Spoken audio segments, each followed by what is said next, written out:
రోజు ఈ సమావేశం ఎందుకు ఏర్పరచడం జరిగిందంటే బీఆర్ఎస్ పార్టీ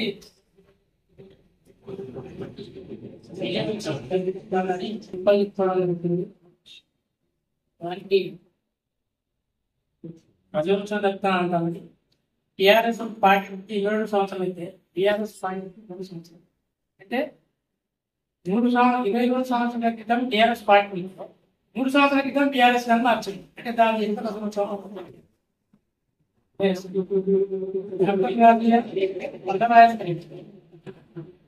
మా యొక్క ఎమ్మెల్యే ఆయన ఎక్కడి సిద్ధమైన వాటిని మాట్లాడుతుంది బండారాయశ్వరి జాగ్రత్త. మీరు ఎడ్యుకేషన్లో ఎంతో 200 మందికి ఉద్యోగాలు ఇప్పిస్తానని చెప్పి ఆ ఉద్యోగాలలో నాణ్యత లేని అంటే 10th క్లాస్ ఉన్న వాళ్ళకి ఇండిపెండెంట్ ఉద్యోగాలు ఇస్తున్నానని చెప్పి ప్లస్ వాళ్ళకు వాళ్ళ దగ్గర లంచాలు తీసుకొని పర్మిట్ చేసిన భవిష్యత్తు నీకు కాదా అంటే దుర్గతంగా మాట్లాడుతున్నారు. డాక్టర్ రాజయ్య జాగ్రత్త ఒడుగు దగ్గర పెట్టుకున్నాను. నీవు క్యాన్సిల్ చేసే రికార్డ్ చేసేట్టు రాజయ్య గారు మీరు ఎన్నెన్నో తప్పులు చేశారు. అది ఈ స్టేషన్ కనుక నియోజకవర్గ ప్రజలకు గొప్ప తెలుసు. ఎస్ ప్రజావసరం చేస్తా అని మీరు కుటుంబాలు గొప్పలు చెప్పుకుంటూ దళితులకు 3 ఎకరాల భూమి ఇచ్చిందా ఈ బీఆర్ఎస్ పార్టీ? దళితులకు నిరుద్యోగ వృత్తి ఇచ్చిందా ఈ బీఆర్ఎస్ పార్టీ? లేక వితంతులకు అందరికీ ఇచ్చిందా ఈ బీఆర్ఎస్ పార్టీ? మరి ఏం చేస్తానని ఈ రచనలు చేసుకుంటాను బీఆర్ఎస్ పార్టీ? మా యొక్క దురణ పాలన మీకు కేసీఆర్ దురణ పాలన సాగించుకుంటూ గడామి లెక్క ఈ తెలంగాణ 10 సంవత్సరాలు నియంత్రణ పాలన చేసాడు. నువ్వు చేసిన ఎమ్మెల్యేలు ఒక మంత్రి కూడా నువ్వు స్వేచ్ఛగా వెళ్ళి మీరు మాట్లాడిన ఆయనే రాజు ఆయనే మంత్రి అట్లా చేసుకుంటూ వచ్చి ఆయన ఇష్టం ఉన్నట్టు ఆయన ఇంట్లో 4 పదవులు ఇచ్చాడు, 4 ఉద్యోగాలు ఇస్తుంది బిడ్డకు మరి అల్లుడికి కొడుకుకి. ఆయన దళితులని ముఖ్యమంత్రి చేసిందా మన దగ్గర తప్పదు. దీనికోసమని బీఆర్ఎస్ రెవల్యూషన్ చేసుకోవడం జరుగుతుంది. మరి కాక ఈ కాల కేసులో ప్రభుత్వ సొమ్ము కేటీఆర్ పక్కదారి పట్టించిందా లేదు? ఈ ప్రశ్నలకు మీకు సమాధానం ఇవ్వాలి. దమ్మున్న నాయకులారా టీఆర్ఎస్ నాయకులారా, మరియు నీకు ఈ యొక్క తెలంగాణ నీళ్ళు నిధుల గురించి పోరాటం చేస్తున్న తెలంగాణ మీరు రామంగులో కాలువల ద్వారా నీళ్ళుకొని 20-30 ఎకరాల డబ్బులు తోడి ఆ డబ్బులను నిలుపుకొని వ్యవసాయానికి చేసుకుంటున్నారు. నీ యొక్క వ్యవసాయం 120 ఎకరాల సంపాదించిన భూమి కోసం నిధులకు తెచ్చుకొని పండించుకునే పంటలు. కానీ ఒక్క రైతు కూడా బాగుపడలేదు తెలంగాణలో. నీకోసం తెచ్చుకొని నీళ్ళు నింపుకొని డబ్బులు పెట్టుకున్నాం. ఒక పేదవాడు మా ఒక రైతు బిడ్డ ఎన్నో కొట్లాడి జాగ్రత్త తెలంగాణ కోసం చేసిన వాళ్ళు చెప్పుకుంటూ ప్రజలకు వెళ్ళిపోయి ప్రజాపాలన తెస్తే నీవు దొరల చట్టం లేక ఒక పేద రైతు బిడ్డ ముఖ్యమంత్రి అయితే అసెంబ్లీకి రావాలి. అసెంబ్లీ రాని వారికి ఎమ్మెల్యే జీతం తీసుకుంటున్నావు. అసెంబ్లీ రాని వారికి ఎమ్మెల్యే జీతం అంటే గవర్నమెంట్ లో ఉన్న వాళ్ళు ఎమ్మెల్యేలు మంత్రులు వాళ్ళకు శిలాఫలకాలు ఉంటాయి, గవర్నమెంట్ పనులు ఉంటాయి. గవర్నమెంట్ ప్రతిపక్ష నాయకులు ప్రజలలో మిగిలిపోయి ప్రజల బాగోగులు ప్రజల బతులు తెలుసుకొని ప్రభుత్వానికి తెలియపరిచి ప్రభుత్వం ద్వారా తెలియపరిచి పనులు చేయించాలి.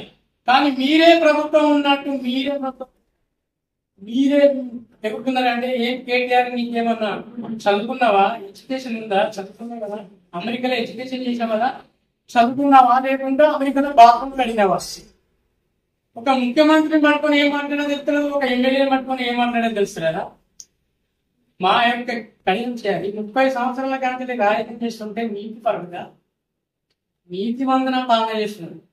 ఆయన నీతి వందన పాలన కనుక చెయ్యకుంటే 30 సంవత్సరాలు రాజకీయం ఎందుకు చేస్తుంది? ప్రజలు ఎందుకు ఆయన అభిమానించరు? మీరు ఆయన పట్టుకొని భూములు కబ్జా చేసేవాళ్ళు, జాగ్రత్త కబ్జా చేసేవాళ్ళు అంటే ఆయన మా ఎమ్మెల్యే గారు అనుకుంటే ప్రశ్న చెప్తారు. ఒకవేళ నేను కనుక భూమిని కబ్జా చేసినట్లయితే మీరు సాక్ష్యాధారాలు నిరూపిస్తే మీ ఇళ్లలో ఇన్స్పెక్షన్ చేస్తారు చాలు మా నాయకుడు. మీరు ఆ సవాళ్ళను ఎందుకు స్వీకరించలేదు? ఆ సవాళ్ళకు మీరు స్వీకరించాలి. ఒకవేళ అదే అయితే మా కాంగ్రెస్ పార్టీ కార్యకర్తలు వచ్చి ఇళ్లలో ఉడిగా చేస్తాం, అది సాక్షాత్తులు నిరూపించారు. మా నాయకుడిని నిరాధారమైన మాట చెప్పి రాజకీయ భవిష్యత్తు కోసం దెబ్బతీయాలని చెప్పుకున్నారు. కానీ రాజయ్య, నువ్వు వైద్యం చేసుకొని పిల్లలు షూ చేసుకుని బతుకు బాగా ఈ చిల్లర వల్ల దేశాలు చాలా తెలుసు. నీతనే తెలియని కాంగ్రెస్ పార్టీ మొదటి వ్యక్తిని నేను, నువ్వు నాకు బావ కావాలి. నీ ఏషాల గురించి కోటి యొక్క ఏషాల గురించి బాగుంటుంది. ఎందుకు అనంటే ఫస్ట్ లో గెలుమని నీకు పార్టీ నుంచి ఫండ్స్ వస్తే ఆ యొక్క ఫండ్స్ నీవు నీ సొంత లాభం కోసం, అక్కడి నుంచి వచ్చే ఫండ్స్ నీ సొంత లాభం కోసం ఇంకా నేను పదకొండుకే బాగుపడే ఉన్నాను. సగం పైసలు పెట్టి నియోజకవర్గం ఊడిపోయింది.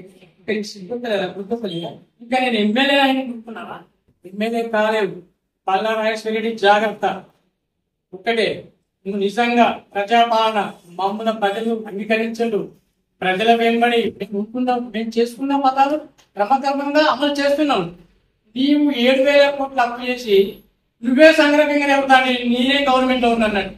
ఆ అప్పుకు వచ్చే నెలకింత ఇన్కమ్, ఆ నెలనాడు 18,000 కోట్లు ఇన్కమ్ ఉంటే మిగతా 600 కోట్లు 50,000 కోట్లు వల్ల పథకాలకు వినిపించుకుంటే దానికి మళ్ళీ బడ్జెట్ ను సమకూర్చుకొని దాని ప్రజల వరకు ఈ బడ్జెట్ ఏ విధంగా చేయాలని మా మంత్రులు ఎమ్మెల్యేలు కష్టపడి చేస్తుంటే వాళ్ళని విమర్శిస్తావా? నీవు ఏ శాఖలు అప్పు చేయలేదు, ప్రతి శాఖలు అప్పు చేసి నీ బిడ్డ లిక్కర్ షాప్ లో నీ బిడ్డ లిక్కర్ షాప్ వేసి కొన్ని వేల కోట్లు చేరిపోయింది. మర్చిపోయినావా? నువ్వు బీఆర్ఎస్ వచ్చం చేసుకుంటావా? టీఆర్ఎస్ పార్టీ ఎక్కడ పెట్టింది? బీఆర్ఎస్ పార్టీ పెట్టింది. మిత్రులు మీరు గమనించాలి. అయితే కేసీఆర్ పొద్దున 90 వరకు సాయంత్రం 90 వరకు తాగించిన పడుకుంటే మూడు తుపాకు రాముడు, మూడు ప్రోగ్రామ్ ఇచ్చాడు. అప్పుడు తెలంగాణ రావడం కోసం శ్రీకాంతాచారి విధానం వ్యాప్తి ఇల్లు రానంటే ఆయన నీళ్లు పోషిస్తే ఇల్లు రాకే పెట్రోల్ వ్యాన్ పంపిస్తాం. అప్పుడు పంపించినప్పుడు మన పక్కన ఉన్న ఆయన పక్కన ఉన్నప్పుడు తెలంగాణ అనేది వీరందరూ తెలంగాణ మా సోనియా గాంధీ ఇచ్చిన భిక్ష. మా కాంగ్రెస్ పార్టీ మీరు పదవులు మంత్రులు అయ్యారు, ఎమ్మెల్యేలు అయ్యారు, ముఖ్యమంత్రులు అయ్యారు. అదే మీకు ఎంత తోడం చేస్తే ఏమీ పని చేయదు.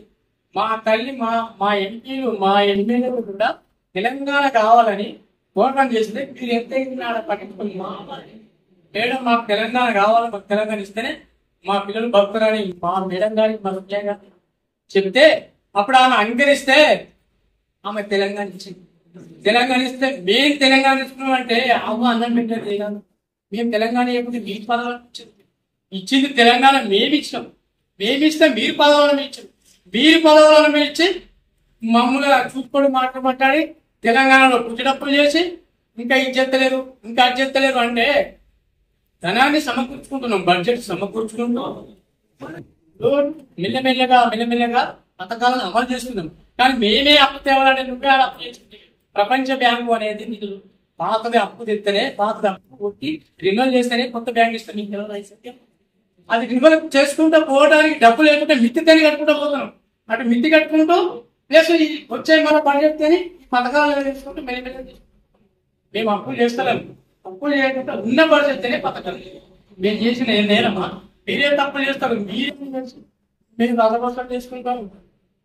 వాళ్ళకి చిన్న వల్ల మాట నమ్మకండి ప్రజలారా. మీకు పని పాటని ఒప్పుకొస్తాను నాడే పనులు చేసుకుని బతకండి. చిల్లరగాల మాటలు నమ్మకండి. చిల్లర వేషాలు వేసే బ్రోకర్ హరీష్ రావు, చిల్లర వేషాలు వేసే బ్రోకర్ రాజయ్య, డ్యాన్స్ చేసే రాజయ్య నువ్వు దావతనకే పరిమితంగా ఇంకోసారి కడియేసారు. కానీ మా ప్రియతమ నాయకులు ఎంపీ కావ్య గారి జోలికి వచ్చిన, నజీర్ గారి జోలికి వచ్చిన, మా కడియం శ్రీహరి గారి కుటుంబంపై జోలికి వచ్చిన, స్టేషన్ ఉన్న నియోజకవర్గ ప్రజల మొత్తం చెప్పులు దండలేని గుర్తుంది. నిన్ను పలరాజు ఒక దళితుడైన ఎమ్మెల్యేని పట్టుకొని ఏ దళిత బిడ్డ డబ్బున్నదని అహంకారంతో జాగ్రత్త. నేను ఎట్లా నువ్వు ఎక్కడ రమ్మన్నా వస్తా. నా ఛాలెంజ్ స్వీకరించి ఇదే గన్పూర్లో నడి సెంటర్ లో కూర్చున్నాం. కళేశ్వరి ఏ తప్పు చేసాను నేను సిద్ధార్థం.